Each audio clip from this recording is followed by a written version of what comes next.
أعوذ بالله من الشيطان الرجيم بسم الله الرحمن الرحيم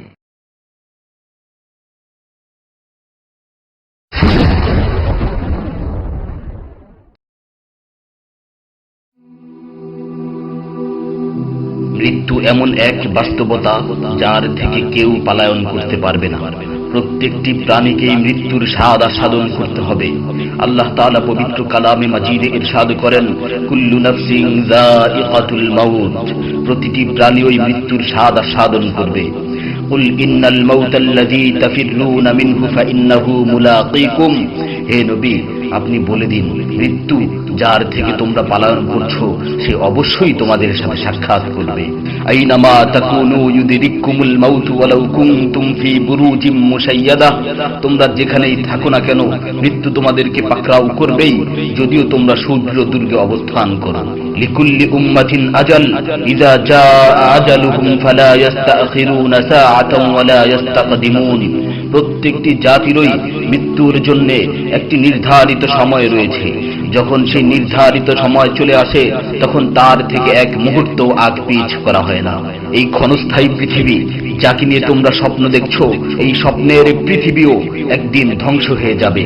কিয়ামতের সময় যখন নিকটবর্তী হবে তখন আল্লাহ সুবহানাহু ওয়া তাআলা নিজের দায়িত্বপ্রাপ্ত ফেরেশতাকে সিংহায় ফুৎকার দেওয়ার আদেশ দিবেন। অতঃপর ফেরেশতা সিংহায় ফুঁক দিবেন, ফলে পৃথিবী ও পাহাড় সমূহ উত্তোলিত হবে, চূর্ণ বিচূর্ণ হয়ে যাবে, আকাশ ফেটে টুকরো টুকরো হয়ে যাবে এবং নক্ষত্র সমূহ ঝরে পড়বে, সূর্য তার কিরণ হারিয়ে ফেলবে, সমুদ্রকে উত্তাল করে তোলা হবে। সেদিন কিয়ামতের ভূমিকম্প ও কিয়ামতের ভয়াবহ অবস্থা দেখে সকলেই মৃত্যুবরণ করবে। আল্লাহ তাআলা বলছেন, ইয়া আইয়ুহান নাসু ইত্তাকু রাব্বাকুম ইন্না যালযালাতাস সাআতি শাইউন আযীম ইয়াওমা তারাউনাহা তাযহালু কুল্লু মুরদি'াতিন আম্মা রাদা'আত ওয়া তাদ'উ কুল্লু যাতি হামলিন হামলাহা ওয়া তারান নাসা সুকারা ওয়া মা হুম বিসুকারা ওয়ালাকিন্না আযাবাল্লাহি শাদীদ। হে মানুষ, তোমরা তোমাদের প্রতিপালককে ভয় করো, নিশ্চয়ই কিয়ামতের প্রকম্পন এক ভয়ঙ্কর ব্যাপার। সেদিন তোমরা দেখবে প্রত্যেক স্তন্যদানকারিণী আপন দুগ্ধপোষ্য শিশুকে ভুলে যাবে এবং প্রত্যেক গর্ভধারিণী তার গর্ভপাত করে ফেলবে। তুমি দেখবে মানুষকে পাগলের মতো, আসলে ওরা পাগল নয়, তবে আল্লাহর আযাবই হবে কঠিন। فإذا نفخ في الصور نفخة واحدة وحملت الأرض والجبال فدكتا دكة واحدة, অতঃপর যখন সিংহায় ফুঁক দেওয়া হবে একটি মাত্র ফুঁক, আর জমিন ও পর্বতমালাকে উত্তোলিত করা হবে এবং মাত্র একটি আঘাতে এগুলো চূর্ণ বিচূর্ণ হয়ে যাবে।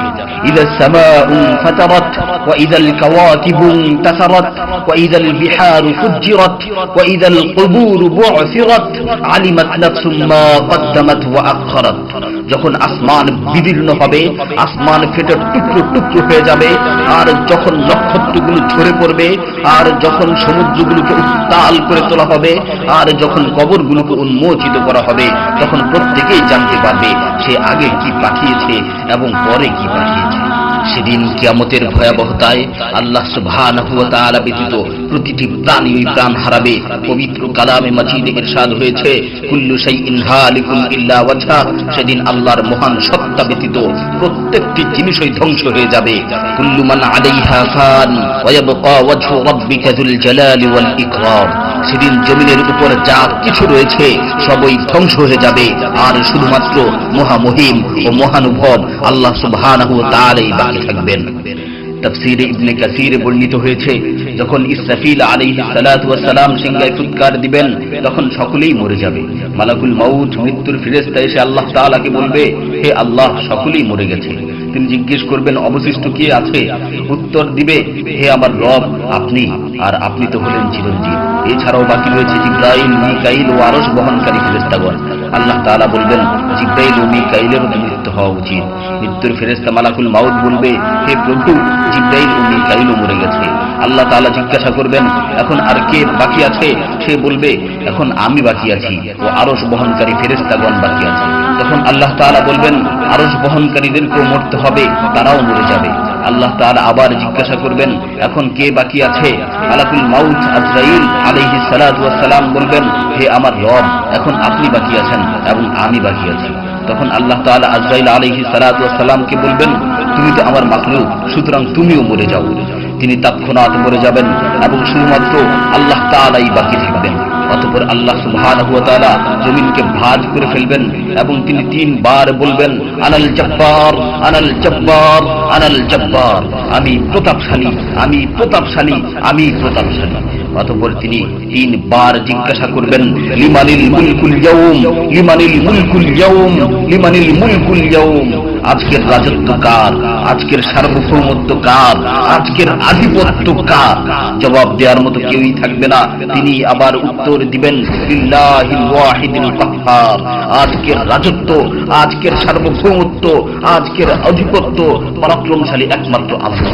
ইবনে ওমর রাদিয়াল্লাহু তাআলা আনহু হতে বর্ণিত অপর এক হাদিসে ইরশাদ হয়েছে, কিয়ামতের দিন আল্লাহ সুবহানাহু ওয়া তাআলা আসমান জমিনকে ভাঁজ করে নিজ হাতে গুটিয়ে নেবেন। অতঃপর বলবেন, আনাল মালিক, আনাল জব্বার, আনাল মুতাকাব্বির, আমি বাদশা, আমি প্রতাপশালী, আমি অহংকারী।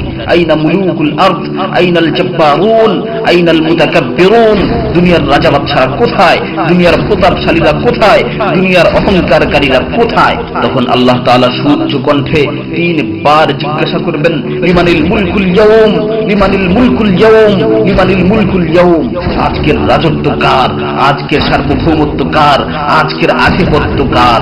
অতঃপর তিনি 3 বার উত্তর দিবেন, লিল্লাহিল ওয়াহিদিল কাহ্হার, আজকের সার্বভৌমত্ব, আজকের রাজত্ব, আজকের আধিপত্য প্রতাপশালী একমাত্র আল্লাহ সুবহানাহু ওয়া তাআলা।